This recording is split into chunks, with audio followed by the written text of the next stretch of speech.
сега да ги поздравиме Ирена, незината гостинка, а тоа е доктор Искра Битоска. Добро ви утро и на двете, добро ни дојдовте. Добро утро и навистина ми е многу драго. Малку рано до душа, меѓутоа многу ми е драго што сум меѓу вас. И мене ми е мило што сте овде, особено што имате толку убаво име, како да не бидете овде. Докторке, ќе зборувате за Хашимото. Тоа станува збор за автоимуна болест која што напаѓа тироидната жлезда. Дали со Ирена ќе го водите разговор, но сакам само почеток да ве прашам, дали покрај сиот овој напредок на медицината може сепак да се каже дека автоимуните болести остануваат и покрај се своевидна мистерија? Автоимуните болести се голем проблем на денешницата и дури се сомневам дека биле и порано присутни, меѓутоа овој напредок на медицината е способен да ги открие. Сигурно дека биле. Значи, многу болести биле и порано, меѓутоа сега ги откриваме. Да, Хашимото пред 100 и нешто години е откриното, но тоа не значи дека не постоело претходно, така. Тие веројатно постоеле и откако постои човештвото. Само што нели условите се менуваат, науката се менува, што добро, што лошо ни носи нели животот понатаму, така да прашањето беше баш добро. Некои работи се менуваат, некои не. Тешко оди лекувањето, односно лекувањето има лек за Хашимотото, меѓутоа за аутоимуноста, за аутоимунитетот кој што практично претходи на Хашимотото или е причина на Хашимотото, тука некако малку тапкаме во место. Не тапкаме во место, има многу биолошки терапии, многу нови терапии кои што постојат за оваа работа, меѓутоа се доста скапи, тешко достапни. Така да не засечи джеп, за жал. Ете така, не е баш така едноставно, како што нели обичниот народ мисли, нова болест, нели, старо нова болест, меѓутоа науката оди толку брзо, фармацијата како наука исто така толку брзо да прави нови лекови и сето тоа така би било супер кога би било така. Тоа може би во областа на автоматиката и компјутерите, меѓутоа во областа, во доменот на човечкиот живот, многу работи се комплицирани. Ирена, повели. Добро утро, Искра, до тебе. Добро утро, почитувани гледачи. Еве, јас сум во прекрасно друштво на две Искри. Искра, мојата драга колешка, и нашата утринска гостинка, доцент доктор Искра Битоска, која што ни доаѓа од Универзитетската клиника за ендокринологија, диабетес и метаболни нарушувања. Ова утро ќе зборуваме за Хашимото, автоимуно заболување на тироидната жлезда. Она што кажа на почеток и наша Искра и докторката Искра е дека автоимуното заболување, значи е откриено, постојат од секогаш овие автоимуни болести, меѓутоа сега некако се почесто такво време дојде и зборуваме за тоа. Хашимотото, доктор Искра, е болест, заболување кое што повеќе го имаат жените, прочитав некаде од 10 до 15% жените повеќе го имаат Хашимото, синдромот или заболување на тироидната жлезда, ама пред да зборуваме за Хашимото, спомнавме автоимуна болест. Што значи автоимуно заболување? Во куси црти да им објасниме на гледачите. Да, така, за Хашимото сите слушнале. Практично Хашимото, како Хашимото, е презиме на еден јапонски доктор кој што ги опишал заболувањето, да, уште во 1912 година, а дури 1957 година е откриена причината. Меѓутоа во медицината, мислам дека во другите науки многу често се случува да оној што ги открил првите симптоми или првите моменти на нештото, па по него се нарекува цел систем на, конкретно во мојата наука, заболување. Што значи автоимуно заболување? Не е само на тироидната жлезда. Автоимуно заболување, да, има практично секој орган во нашето тело страда, може да настрада од ваков тип на заболување. Обичен пример е вака, кога бактерија ќе влезе, кога некој страно тело ќе влезе во нашиот организам, значи нашиот имун систем со сите сили се труди, се бори да се избори и да го отстрани тоа, нели, дали е бактерија, дали е вирус, дали е на крај крајва физички страно тело, на секој начин се труди да го отстрани од организмот. Значи цела имуна една плејада, многу реакции се тука во прашање за да го тоа, значи целиот систем се бори за да го тргне. За да го победи вирусот или бактеријата. Да го победи. Во случајот кога е автоимуно? Во овој случај, зашто е авто, нели, сам себе авто. Во овој случај тоа не е ниту бактерија, ниту вирус, ниту нешто што доаѓа од надвор. Самиот организам ја создава условно таа бактерија или вирус. Самиот организам одредува, толку се пореметува имуниот систем, да одредува да некој орган сега ќе го нападне. Значи, тироидејата во случајот е органот кој што е насочен сопствениот имун систем и се труди со сите сили да го уништи. Значи, толку се менува организмот нашиот имун систем да одредува еден орган и свика сега овој орган ќе го уништам, го препознава како страно тело. Не како свое собствено, туку како страно тело се бори против него, така? Апсолутно, значи ова може да биде тироидејата, може да биде бубрезите, може да биде цревата, може да биде се, може да бидат мускулите, може да бидат и нервите. Да. Значи, многу автоимуни болести има во нашиот организм. Утрово зборуваме конкретно за Хашимото, кое што е автоимуно заболување на тироидната жлезда. Кои се симптомите на Хашимото? Како може да препознаеме дека имаме вакво заболување и кога е потребно да се јавиме на лекар? Многу суптилна е оваа работа, заради тоа што симптомите на Хашимотото практично додека тој си ја напаѓа жлездата, односно дека нашиот имун систем ја напаѓа жлездата, ние немаме симптоми. Никакви. Може би малку неспецифични, но самото напаѓање на жлездата не значи автоматски болест. Болеста настанува кога толку е нападната жлездата и толку е уништена од сопствените антитела да почнува да продуцира помалку хормони. Значи, Хашимото тироидитис, нели? Тоа е воспаление на самата жлезда, хронично, кој што не мора да е следено со недостаток на тироксин. Да. Може да трае со години, таа еутиреотична фаза ја викаме, кога жлездата уште компензира. Значи, пациентите најчесто доаѓаат кај нас кога жлездата е веќе декомпензирана, веќе попуштила и веќе не лачи доволно тироидни хормони кои што се неопходни за живот. Кои се симптомите? Како да препознаеме дека на хипотироидизам, значи да разграничиме две работи. Да. Хашимото тироидитис е причина за хипотироидизам. Значи може да се опстои Хашимото тироидитис како воспаление, нели во нашата наука тироидитис, итис шом завршува, нели? Синузитис, ринитис. Така, значи тоа се покажува дека се работи за воспаление. Значи овде се работи за хронично воспаление на тироидната жлезда предизвикани од сопствените антитела. Да. Сега, може жлездата да компензира, да се лачи доволна количина на тироксин и тогаш е непрепознатливо. Сосема случајно може да се најде. Без разлика што антителата се високи? Апсолутно без. Почнуваме со терапија тогаш кога ќе жлездата комплетно уништена и престанува да лачи тироксин. Значи имаме две работи. Хипотироидизам е состојба каде што жлездата лачи помала количина на тироксин. Во случајов е предизвикана од воспаление. Може хипотироидизам да биде предизвикан од тумор на жлездата, да е извадена жлездата, да е од ирадијација предизвикано, од лекови предизвикано. Значи хипотироидизам е намалено лачење на жлездата. Во случајов предизвикано од воспаление. Се обидувам да објаснам добро. Да, убаво разграничивте, да. Значи се открива, кажавте, симптомите не се од Хашимотото, туку се симптомите се, симптомите се од хипотироидизмот во моментот кога жлездата ќе подпрестане да лачи. Кога е потребно се јавиме на доктор? И сега симптомите се многу неспецифични, или обично мора да имаме симптоми па да се јавиме на доктор. Да. Ретко кога, само на систематски прегледи одиме здрави.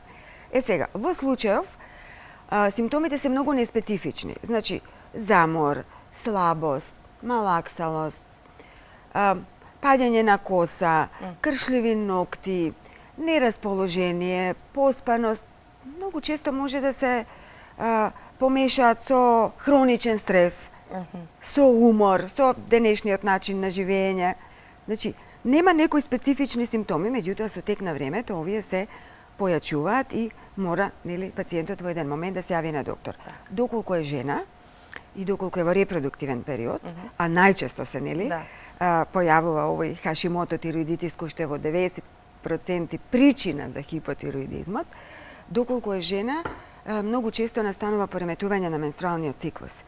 И релативно често тој пореметен циклус ги носи до гинеколог и гинекологот често пати назначува, односно на тој начин се открива. Да. Или кај матичен доктор, доколку сега веќе има право и матичниот доктор да ги, односно да ги препишува, да ги открива, да речам, да ги има право да ги напише покриено од фондот и да ги испитува тироидните хормони за да се открие нели дали пациентот или се живее со Хашимото, така? Да, најнормално како и нема некои ограничувања. Ме интересира дали постои старосна граница кога се појавува Хашимотото? Не постои. Најчесто реков дека е меѓу 30 и 50 години, значи се појавува во тој период најчесто се појавува кај жени, меѓутоа има и многу мажи во мојата клиничка пракса, многу мажи кои што имаат Хашимото тироидитис и многу често се открива случајно, да речеме нешто болки тука, па нели сите се научени сега да прават нели ехо на тироидија, односно ехо на врат. Може да се открие со помош на хормоните. Значи на различен начин се открива. Еве, Хашимото тироидитисот, односно хипотироизмот ради Хашимото тироидит. Односно Хашимотото кажавте дека не се лекува, така? Нема некој третман за него. Бидејќи зборуваме само за Хашимото, така? Инфламацијата не. Так, не се лекува, значи се живее со него. Дали може би некои суплементи помагаат? Суплементи, нешто поголема количина население? Да, постојат суплементи кои што, ајде сега, ние многу не се бавиме со алтернативна медицина, мора да имаме, работиме по медицина базирана на докази, но сепак сакаме да читаме доста и околу суплементите и околу ова алтернативна медицина. Во делот на витамини, во делот на олигоелементи, селенот повеќе се препорачува, цинкот, тука веќе исто како и кај дијабетесот или кај другите болести. Значи, во секој случај, она што се препорачува е основно е на секој начин да се зголеми имунитетот. Имуниот систем треба да биде добар. А се зголемува имунитетот како? Со добар сон, сега физичка активност, правилна исхрана, така? Така, многу трик прашање, како се зголемува имунитетот. Стресот е еден од најсилните имуномодулатори. Стресот да се избегнува, така? Најмногу го променува имунитетот. Сега како да се справуваме со стресот, како да го намалиме, тоа е како да го намалиме, па би рекла како да го менаџираме, како да го раководиме стресот. Да не дозволиме стресот да не раководи нас, но во денешното време на живење тоа е многу тешко. Сега да кажете дека стресот е причина за автоимуните заболувања или конкретно за Хашимотото? Не конкретно за Хашимотото. Хашимотото е исто автоимуни заболување колку што се сите други автоимуни заболувања.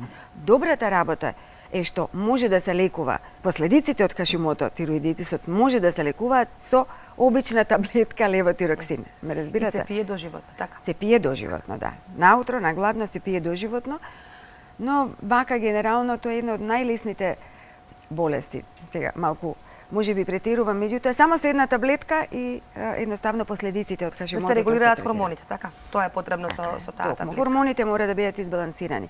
Но човек кој што има Хашимото тироидитис, кој што има една аутоимуна болест, е склон кон повеќе аутоимуни болести. Тоа значи дека Хашимотото често пати не оди само, многу често е придружено со било која друга аутоимуна болест, например витилиго, тоа исто аутоимуна болест на кожата, ги напаѓа пигментите. Сте виделе, претпоставувам, или сте зборувале досега за витилиго. Пернициозна анемија, еден тип на анемија, исто така е придружен момент на Хашимотото. Може да биде и Адисон, односно автоимуна болест на која што уништува надбобрежната жлеза. Сакам да кажем дека сите аутоимуни болести се релативно тешки. Така. Кажавме дека Хашимотото предизвикува понатаму хипотироидизам. Да. На кратко, сосема, бидејќи веќе сме пред крај на времето, кои останати заболувања постојат на тироидната жлеза? Кои останати заболувања? Значи, освен Хашимотото, кој што е причина за хипотироидизам, тироидната жлеза може да биде нападната од многу други болести. Хипотироидизмот е намалено лачење, исто така уште една автоимуна болест, која што не се нарекува Хашимото, туку се нарекува Грейвс-Базедов болест, односно исто се присутни антитела, но овој пат ја тера тироидната жлеза да лачи повеќе тироксин. Овде, кај Хашимотото, антителата ја уништуваат жлезата, а една друга автоимуна болест се вика, ја го зголемува, значи ја тера тироидната жлеза да лачи повеќе тироксин. Тоа е веќе малце покомплицирано и многу потешко од Хашимотото. Затоа што лековите кои што се наменети за спречување на продукција на тироксин се поопасни, не оди долго тоа лекување и мораме дефинитивно да решаваме жлезата. За други болести, значи рековме хипотироидизам, хипертироидизам, само начнавме, исто така и таа релативно честа и со доста компликации, е многу потешка од Хашимотото. Потоа може да бидат тумори на тироидната жлеза. Туморите се многу чести. За јазли да не зборуваме. Сега, тумори јазол, тука е некаде. Цисти, исто така. А тие се откриваат често пати случајно на ехо. Често пати пациентот и не чувствува дека има нешто. Често пати и чувствува, па затоа ќе се јави на ехо.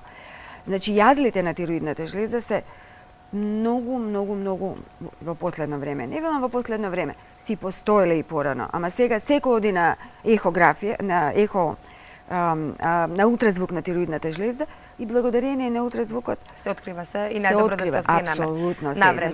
Значи, совет за крај да се прават редовни систематски прегледи, да се испитуваат хормоните на тироидната жлеза заедно со антителата, за да се открие ова Хашимото, кое што понатаму најверојатно, како што кажавте, за жал носи кон тоа заболување хипотироидизм, конкретно на Хашимотото, така. Доктор Битовска, ви благодарам што ова утро бевте заедно со нас, што одвоивте време. Сега ве ослободуваме, ќе се вратите назад на работа. Јас имам уште едно прашање. Ајде, јас да се заблагодарам за овој. Што е она што ги советувате вие вашите пациенти со оглед на тоа што не постои одреден тип храна што сме, а што не сме. Но бидејќи е честа болест, сигурно сите имаме многу пријателки што страдат од Хашимото и на многу од нив им се чувствуваат. Тие барем така мислат дека храната им има помогнато, променината на начинот на исхрана. Но самите експериментираат за да дојдат, да го пронајдат она што им треба. Што им препорачувате на вашите Така е, тоа е паталец. Значи секој често пати јас знам да им кажам на пациентите, јас ова не смем да го напишем, ама ќе ви го кажам. Тоа е затоа што јас сум паталец за, разноразни работи и често пати ја следам медицината, ама често пати ја заобиколувам.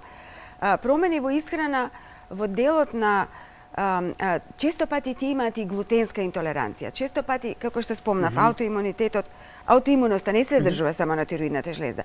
Многу често пациентите се надуени, пациентките најчесто, нели, имаат и проблем со варењето на храната, па испитуваме и антитела да не евентуално има, значи, на цревните ресички, нели, сите оние глутенски ентеропатии и така натака. И согласно тоа, значи, не можеме ние да даваме совети за исхрана доколку не ги испитаме сите овие работи. Често пати пациентите сами ни доаѓаат со тие испитувања.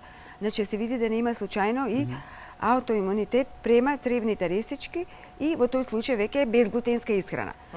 Значи мора да вода сметка за себе, секако. Не е само Хашимотото, само Хашимото. Многу често е поопширна работа која што си бара по, да речам, исследувања и од сосема други специјалности. Што значи вака јавно не смеете да ги кажете тие тајни, рековте не смеете. Конкретно што советувам, нели, апсолутно согласна, значи ако имам некоја слаба и тенка личност пред мене, едно испитувам, значи едни работи правам. Доколку имам по-обезен човек, значи по-крупен, да речем, човек пред мене, било маж, било жена, тука веќе сугерирам диети и правам малце пообсежни испитувања и во делот на диабетесот, во делот на инсулинската резистенција, некогаш можеме и за ова да зборуваме. Сакам да кажам, многу работи се, значи пациентот го гледаме нели како единка, ама како центар на нашиот свет, не само на неговиот. Многу ви благодарам на ова ваше гостување.